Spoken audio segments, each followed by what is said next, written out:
BBC বাংলার অধিবেশন প্রবাহতে আপনাদের স্বাগত। আজ আপনাদের সাথে লন্ডন স্টুডিও থেকে আছি মানসী বড়ুয়া, আর ঢাকায় আমার সাথে থাকছেন আকবর হোসেন।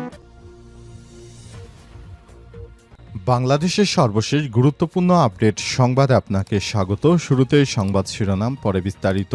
প্রথমে জানাবো আমাদের হাতে থাকা সর্বশেষ গুরুত্বপূর্ণ সবথেকে তাজা আপডেট সংবাদ। যে কারণে জামাতের সঙ্গে জোটে যেতে চায় না ইসলামী দলগুলো। আসন্ন ত্রয়োদশ জাতীয় সংসদ নির্বাচন ঘিরে দেশের প্রধান ইসলামী দলগুলো জোটের রাজনীতি নিয়ে নতুন করে ভাবনা শুরু করেছে। তবে জামাত ইসলামীকে নিয়ে বেশ কিছু দল প্রকাশ্যে শঙ্কা ও আপত্তির কথা জানাচ্ছে। নেতাদের বক্তব্য থেকে স্পষ্ট বোঝা যায় বিএনপির সঙ্গে সমঝোতায় তাদের তেমন আপত্তি না থাকলেও তারা জামাতের সঙ্গে দ্বিধাদ্বন্দ্বে পড়েছে। এরপর জানাবো, চাঁদা না দেয় বাসে গুলি আগুন, অভিযুক্ত নেসার ও দীপু গ্রেপ্তার। চাঁদা না দেয় রাজধানীতে কাফরুলে যাত্রীবাহী বাসে আগুন, গুলিবর্ষণ এবং যাত্রীবাহী বাসে আগুন দেওয়ার ঘটনায় অন্যতম হোতা নেসার এবং তার সহযোগী দীপুকে গ্রেপ্তার করা হয়েছে। এদিকে ফরিদপুরের ওসির বিরুদ্ধে মানববন্ধনের প্রস্তুতিকালে বিএনপির 4 নেতা আটক। ফরিদপুরে আলফাডাঙ্গা থানার ভারপ্রাপ্ত কর্মকর্তা ওসি মোহাম্মদ শাহজালাল আলমের বিরুদ্ধে মানববন্ধনের প্রস্তুতিকালে বিএনপির 4 নেতাকে গ্রেপ্তার করেছে পুলিশ। আজ উপজেলা সদর বাজারে কলেজ রোডে 44-এর মোড় থেকে তাদের আটক করা হয়। জানাবো, চিকিৎসা শেষে দেশে ফিরলেন নুরুল হক নূর। সিঙ্গাপুরে চিকিৎসা শেষে আজ দেশে ফিরেছেন গণ অধিকার পরিষদের সভাপতি ডাকসুর সাবেক ভিপি নুরুল হক নূর। আজ হজরত শাহজালাল আন্তর্জাতিক বিমানবন্দরে সন্ধ্যা 6টার পরে তিনি দেশে এসে পৌঁছান। তাকে সংবর্ধনা দিতে বিমানবন্দরে ভিআইপি লাউঞ্জে অনেক নেতাকর্মী ভিড় করে। এবং সর্বশেষ জানাবো, ট্রাম্পের বোমা হামলা বন্ধের নির্দেশের পরও গাজায় হামলা চালাচ্ছে দখলদার বাহিনী, নিহত 20। ফিলিস্তিনের স্বাধীনতাকামী সংগঠন একটি চুক্তিতে সম্মত হওয়ার পর ট্রাম্পের বোমা হামলা বন্ধের আহ্বান সত্ত্বেও ইসরায়েল গাজা উপত্যকায় কয়েক ডজন বিমান হামলা এবং কামানের গোলা চালিয়েছে। সব হামলায় আজ ভোর থেকে উপত্যকা জুড়ে 20 জন নিহত হয়েছে। এই তথ্য নিশ্চিত করেছে গাজার বেসামরিক প্রতিরক্ষা সংস্থা। প্রিয় দর্শক, এতক্ষণ শুনছিলেন সংবাদ শিরোনাম, এবারে বিস্তারিত। তবে তার আগে বন্ধুরা, অনুরোধ থাকবে এই সংবাদটিতে একটি লাইক দিন। এই চ্যানেলে আপনি নতুন হয়ে থাকলে আমাদের সংবাদটি দেখতে দেখতে চ্যানেলটি সাবস্ক্রাইব করে রাখুন। কমেন্ট করে বন্ধুরা আপনার মূল্যবান মতামত জানিয়ে দিন আপনি বিশ্বের কোন দেশ থেকে বা বাংলাদেশের কোন স্থান থেকে আমাদের সংবাদটি দেখছেন এবং শুনছেন। আর বন্ধুরা, এই সংবাদটা আপনার সোশ্যাল মিডিয়া ফেসবুকে শেয়ার করে বন্ধুদেরও দেখার সুযোগ করে দিন। গাজা যুদ্ধে আপনি যদি নিরীহ ফিলিস্তিনিদের ভালোবেসে থাকেন, কমেন্টে ইয়েস লিখে বিশ্ববাসীকে জানিয়ে দিন। এবারে বিস্তারিত। যে কারণে জামাতের সঙ্গে জোটে যেতে চায় না ইসলামী দলগুলো। আসন্ন ত্রয়োদশ জাতীয় সংসদ নির্বাচন ঘিরে দেশের প্রধান ইসলামী দলগুলো জোটের রাজনীতি নিয়ে নতুন করে ভাবনা শুরু করেছে। তবে জামাতি ইসলামকে নিয়ে বেশ কিছু দল প্রকাশ্যে শঙ্কা ও আপত্তির কথা জানাচ্ছে। নেতাদের বক্তব্য থেকে স্পষ্ট হওয়া যায় বিএনপির সঙ্গে সমঝোতায় তাদের তেমন আপত্তি না থাকলেও জামাত নিয়ে তাদের দ্বিধাদ্বন্দ্ব প্রবল। জামাত ইসলামীকে নিয়ে সবথেকে বেশি তীব্র সমালোচনা করেছে হেফাজতের আমির মাওলানা মুহিবুল্লাহ বাবুনগরী।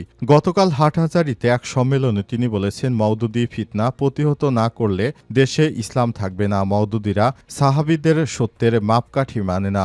ইসলামের পর্দা প্রথাকে তারা অস্বীকার করে জামাত নেতা শিশির মনির পূজা এবং রোজাকে এক আখ্যায়িত করে ঈমান হারা হয়েছে ইত্যাদি। এরপর কিছুদিন আগে তিনি চট্টগ্রামের নাজিরহাটে ওলামায়ে কিরাম করণীয় শীর্ষক এক আলোচনা সভায় জামাতের ব্যাপারে বলেন, জামাত সহিহ ইসলামী দলে নয়। আমাদের ইসলাম মদিনার ইসলাম, মওদুদি ইসলাম নয়। সুতরাং জামাতকে ভোট দিলে ঈমান থাকবে না। তিনি অভিযোগ করে আরো বলেছেন, জামাত দেশে মওদুদি ইসলাম প্রতিষ্ঠা করতে চায়, তাই তাদের সঙ্গে কোনো ধরনের ঐক্যের প্রশ্নই আসে না। এদিকে বাংলাদেশ খেলাফতে মজলিসের আমির মাওলানা মামুনুল হক সম্প্রতি দৈনিক যুগান্তরের সঙ্গে এক সাক্ষাৎকারে বলেছেন, বিএনপি যেহেতু কোনো ইসলামী আদর্শভিত্তিক রাজনীতির সংগঠন নয়, কাজেই তাদের সঙ্গে জোট করলে আমাদের অনুসারীরা আদর্শিকভাবে বিভ্রান্ত হবেন বলে আমরা মনে করি না, কিন্তু জামাত ইসলামী একটি সুসংগঠিত ইসলামিক রাজনৈতিক দল।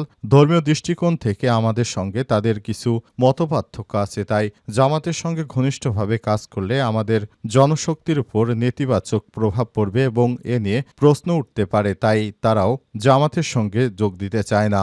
অন্যদিকে জামাত ইসলামের কড়া সমালোচনায় ইসলামী আন্দোলন বাংলাদেশের আমির এবং চরমোনাই পীর মাওলানা মোহাম্মদ রেজাউল করিম এবং নায়েবে আমির মুফতি সৈয়দ ফয়জুল করিম অনেক বক্তব্য বিবৃতি দিয়েছেন। তবে জামাতের বিষয়ে দলটির শীর্ষ নেতৃত্বের সাম্প্রতিক বক্তব্য খানিকটা ইতিবাচক বলে সংশ্লিষ্টরা মনে করছেন।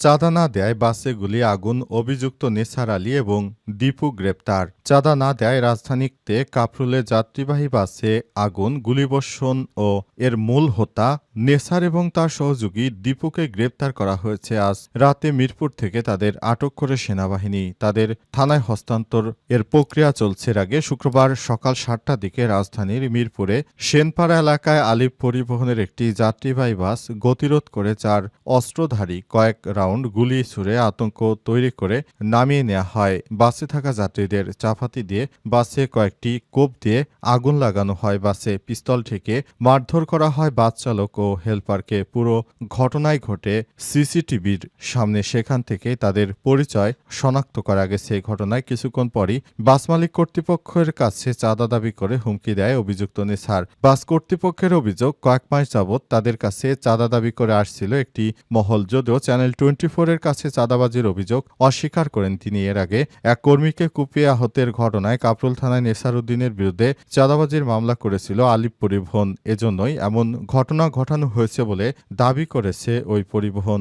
এই ঘটনার পর ওই সন্ত্রাসীকে আটক করা হয়েছে। বর্তমানে দেখা যাচ্ছে বিষয়গুলো খুবই গুরুত্ব সহকারে দেখা হচ্ছে। কেউ যদি চাঁদাবাজির মতো রাহাজানি সন্ত্রাসীর কর্মকাণ্ডের মতো কোনো ঘটনা ঘটায় তাহলে তাদেরকে ছাড় দেওয়া হবে না বলে পুলিশের পক্ষ থেকে নিশ্চিত করা হয়েছে।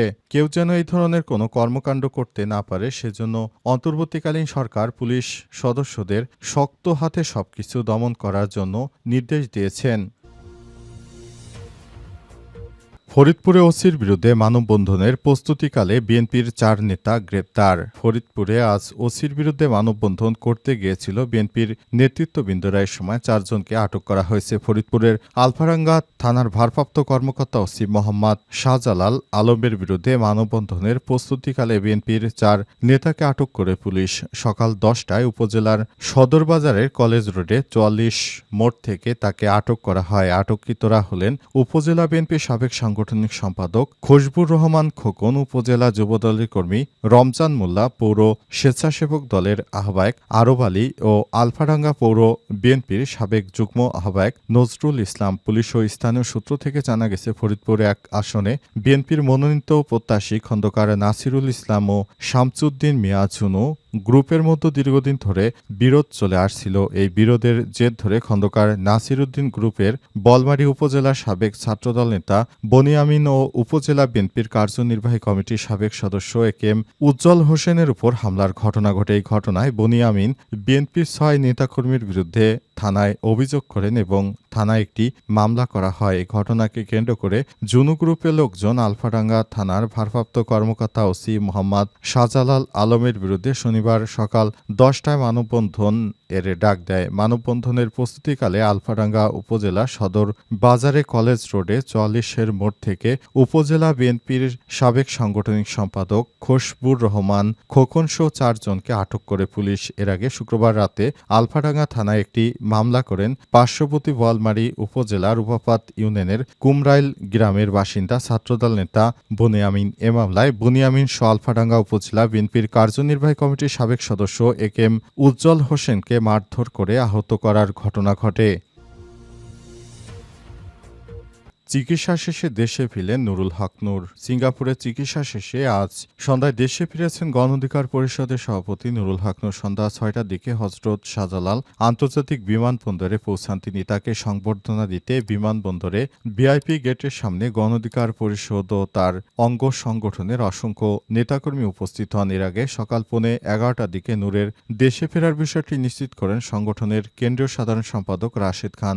12 দিন সিঙ্গাপুরে অবস্থানকালে শারীরিক নানা পরীক্ষা নিরীক্ষা শেষে নুরুল হক নূর দেশে ফিরেছেন। প্রসঙ্গত গত 29 আগস্ট রাতে রাজধানীর বিজয়নগরে দলীয় কার্যালয়ের সামনে আইনশৃঙ্খলা বাহিনীর হামলায় গণ অধিকার পরিষদের সভাপতি নুরুল হক নূর ও সাধারণ সম্পাদক রাশেদ খান সহ অন্তত 50 জন আহত হন বলে দাবি করে দলটির নেতাকর্মীরা। গুরুতর আহত অবস্থায় নূরকে প্রথমে ইসলামী ব্যাংক হাসপাতালে নেওয়া হয়। পরে চিকিৎসকদের পরামর্শে রাত 11টার দিকে তাকে স্থানীয় ঢাকা মেডিকেল কলেজ হাসপাতালে ভর্তি করা হয়। সেখানে দীর্ঘ 18 দিন চিকিৎসা নিয়ে গত সপ্তাহে বাসায় যান নূর। এরপর 22 সেপ্টেম্বর উন্নত চিকিৎসার জন্য তাকে সিঙ্গাপুরের মাউন্ট এলিজাবেথ হাসপাতালে নেওয়া হয়, যে হাসপাতালে বিএনপির মহাসচিব মির্জা ফখরুল ইসলাম আলমগীর ও আওয়ামী লীগের সাধারণ সম্পাদক ওবায়দুল কাদের চিকিৎসা নিতেন। সিঙ্গাপুরের মাউন্ট এলিজাবেথ হাসপাতাল অনেক নামকরা একটি হাসপাতাল। সেখানে সবসময় চিকিৎসা নেন বড় বড় রাজনৈতিক নেতারা। সেই হাসপাতালেই তাকে পাঠানো হয়েছিল।